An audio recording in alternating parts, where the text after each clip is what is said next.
Imagine being paid to influence politicians, then running for one of the most powerful seats in the country, Congress. For years, reformers have been pushing to limit the influence of lobbyists in Congress, arguing that large donations can pull lawmakers away from voter interests towards corporate ones. But what happens when the lobbyist is the lawmaker? My name is Adrian Boafo. I'm the Maryland politics reporter for WAMU, and I've been digging into this unusual but leading candidate for a congressional seat that covers parts of Prince George's County and a lot of Southern Maryland. When I interviewed Adrian Boafo, he entered the room like he's been preparing for this moment his entire life. At just 31 years old, he's already been a congressional staffer, a council member, a state delegate, and in January, Steny Hoyer, who held that seat for 40 years, endorsed his candidacy. And since then, a cascade of money and Democratic support has followed, setting him apart in a crowded 24-candidate Democratic primary. But here's where things get a little odd.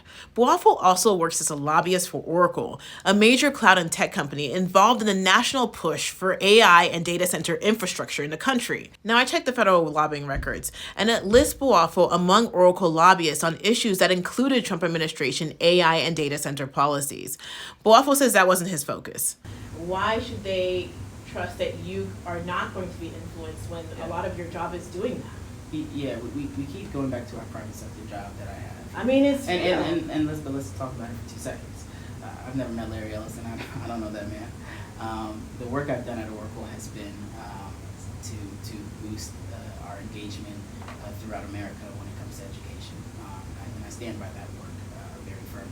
I also spoke to experts on lobbying, like Craig Holman from Public Citizen, and he says that Congress virtually has no written guardrails for someone like Boafo. If elected, he could have to stop working as a lobbyist, but there's no ban on working on issues tied to his former employer. You can actually virtually eliminate the problem with proper public policies.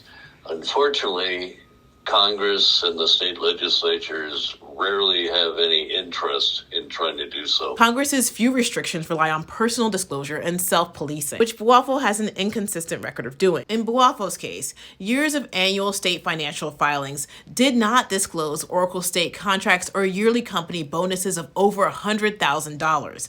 Then in November, he filed amended records that showed both. Boafo said he wasn't trying to hide anything. Now, I also talked to the Maryland State Ethics Commission, and they say that there's no limit on how far back a filer can go to make corrections, and generally no penalty for doing so. Other state lawmakers who are running in the same race, including Delegate Nicole Williams and Senator Arthur Ellis, say they haven't had to make such amendments. Now, in the past, voters have weighed his private sector work with his public work and sent him to office, but this is a bigger stage. Check out my full story on WAMU.org and follow and share with your communities because this is super important. Bye, guys.